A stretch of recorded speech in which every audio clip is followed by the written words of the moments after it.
joining us on The Real Story. I'm Jen Bernstein. We want to get to our first guest this morning, Congresswoman Jahana Hayes. Congresswoman, I want to see how you are feeling and how your husband is feeling right now. You came out with news last week that he had tested positive for the coronavirus. How are you both holding up? Well, hi, Jen. Thanks so much for having me. My family as well. Thank you for asking. My husband is just really tired and beginning to experience the first signs of symptoms from the virus. I myself am just tired as well. I have my son going to school. We're doing our work in Congress and then trying to take care of my husband. But we're getting along. Thank you so much. Now, your husband's a police officer in Waterbury, and you were saying that you both are pretty sure that he contracted it on the job? Yes. I mean, there's no way to be 100% positive, but my husband wasn't even thinking about getting tested, and one of his coworkers, the spouse of a coworker, came up positive, and the coworker was tested, and then the police department said for everyone in the office, or the city said for everyone in the office to get tested. And my husband came back positive, at which point, because he had no symptoms, but I was the one with the fever and the cold symptoms, I reached back out and said, I'm expected to travel to Washington. I probably should get tested as well, since my husband came up positive. And I then subsequently was also tested, and my test was negative. Wow. So how long ago was he tested then? He was tested on, I believe it was Monday. He went in and it took a couple days to get the results. So those first couple days were just nerve-wracking. I mean, we didn't want to really say anything until we had some concrete information, but I think he got in the mode of self-diagnosing. Everything felt like a symptom, where, I mean, he had already experienced some tightness in his chest at night and just overall tiredness and what he thought was cold symptoms. But now everything just appeared to be much more pronounced. Once his test came back, then I went and got tested, and mine came back much quicker. He had a swab in his throat. I had the swab in my nose, so a different test, which every day there's a new test, a faster test. So that is promising. But I think for me, what is still scary is the fact that he was asymptomatic. He was going to work every day. He got called out a few times at night. But for the fact that someone else was tested, he would have never even known. So this idea that you can take someone's temperature, or if you have very specific symptoms, that's how we know when we return to normalcy. My husband didn't have those symptoms, yet he tested positive for the virus. So I really think we don't know enough about how this virus travels to be making these types of decisions. Yeah, that's pretty fascinating too, because this is exactly what our elected leaders, Governor Lamont, they're pushing for, is this contact tracing, which is what it sounds like happened in the Waterbury Police Department, that they found out someone was sick, they contacted everyone else there, told them to get a test, and then it was discovered, obviously, that your husband had it, and he was able, it sounds like, to quarantine before he spread it further, possibly? Yes, I mean, I commend the city of Waterbury and the Waterbury Police Department, because they are doing exactly what the CDC and the medical experts are saying, and able to then quarantine the office, send several people home, not just there were some secretaries, different people who hold different roles in the office, but they were able to immediately make sure those people and their families were safe. We're not even that far in Congress. We were scheduled to go back on May 4th, but the House doctors advised against it. Several of the construction workers in one of the buildings had tested positive, and they really didn't have a plan for how to bring back this many members and this many staff without the social distancing, without having a reliable way to make sure that people were healthy before they could enter the Capitol. And I want to talk about what's going on in Congress, certainly in a moment. And you and I had just talked, and you were saying that there's no definite date for you all to go back. I know there's a lot of questions about that fourth stimulus bill that you all are working on. So how is your husband feeling? You were saying before, he's in a section of the house. I mean, this has got to be difficult. You've got your kids home as well. It's something that a lot of families that are going through are dealing with, if someone in their family is tested positive for the coronavirus. Yes, so my husband is in one bedroom, and I've been in a separate bedroom. But again, there's this heightened sense of anxiety because everything now feels like a symptom. He's been just overly tired, having some chest tightness. But I think what is just even more scary, I've reached out to some people. This morning I had a call with Elizabeth Warren, and she was careful to say the experience of her brother was very different. He had some underlying health issues. But something that she said that stuck out for me was that he was all set to go home. It had been several days. It looked like he was getting better. And then he went from good to gone. It was, she had spoken to the doctor. She was talking to him every day. And I've heard that over and over from so many families, people that I know personally who have experienced a loss. So with that, it's so difficult because you think that as you get closer to the 14 days, that things would be getting better. But we've heard people say day 11 was my worst day. And then I had 2 good days and then a really bad day. So I'm just writing everything down, journaling, taking his temperature, watching for changes. But the uncertainty is just scary.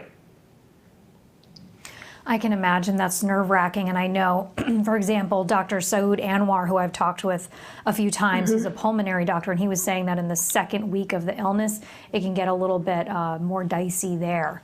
But we certainly are thinking of your husband, and please send him our well wishes. He's one of our frontline workers out there as a police officer, still doing the job and keeping people safe, and so it's upsetting to hear that he got sick, and we're thinking of him. Thank you. Washington, your other job here. Yes. Okay, it sounds like it's delayed going back, and you're isolating, right, for 14 days anyway. So even if they were going back on May 4th, you wouldn't be joining them at this point. But what are you hearing about coming back? Well, like I said, we were set to go back on May 4th as early as Monday. That was the plan when we got off of our caucus call. And then the House doctors actually advised against it. So there was a scrambling to try to figure out what happens next. There are some barriers to what has to happen. There has to be a rule change. We have been working every day. We're on caucus calls. We're talking about things. We're bringing up things. In the last week and a half, I've introduced 4 pieces of legislation. My staff, everything is happening remotely. One of the concerns is we really haven't had the opportunity to have hearings and oversight to bring in some of the witnesses to really get some real-time feedback as to what people need and how these things are happening, for Congress to be able to ask some of the questions that we need to know in order to draft the next bill. So we were discussing going back and possibly still having virtual hearings because there's not a room large enough to hold some of these committee hearings. So there's a lot of stuff that's in flux. Congressman McGovern was actually tasked with looking at all of the possibilities of how Congress can continue our work if we have to begin to think about this in a different way. There was already a committee to modernize Congress. So all of these things have been in the works and things that we've talked about, but now everything just imploded and we have to figure out the best possible way to continue our work. As of right now, the speaker said we will not be going back Monday, but possibly the following week. So I just wait for more information from leadership. And what are you hearing about the contents of the 4th stimulus bill? Obviously, a lot could change in between, but I know there was a discussion of, helping out local governments and state governments. They're going to be compensated for COVID-related costs, but, there's a loss of revenue. The state of Connecticut has a ballooning deficit, and Governor Lamont saying that like 85% of it is because of this loss of tax revenue because everyone's businesses are closed, et cetera. So that's the big thing. On all of these packages, I think we're up to 4 COVID-related packages. The first one was just about testing. And then we did the Families First Act where we wanted to get people paid sick leave so that sick people would not be forced to go to work. And then, as you know, we came up with the 3rd bill, which included some payroll protection and personal protective equipment and some funding for hospitals. And it's one of those things where I don't think anybody could have appreciated the gravity of the situation that we were encountering. And we thought we were addressing some things, and then something else came up. After we did the 3rd bill, within a week, the Secretary of the Treasury came back and said, we need more money for the payroll protection program. And there was a lot of conversation about that being held up. But part of the challenge was the original plan was we just need more money. And it was like, one of the things that we warned against was we can't just keep dumping money into this program if it's not going to the right people. Let's fix some of the gaps that have been exposed. There was back and forth about plussing up the unemployment compensation so that families would be able to stay home. This next package, some of the things that we're talking about every day on these calls, members are saying, this is what I'm hearing from my constituents, or this is an area that needs some attention. We were looking at nonprofits, some of our community-based centers and partnerships.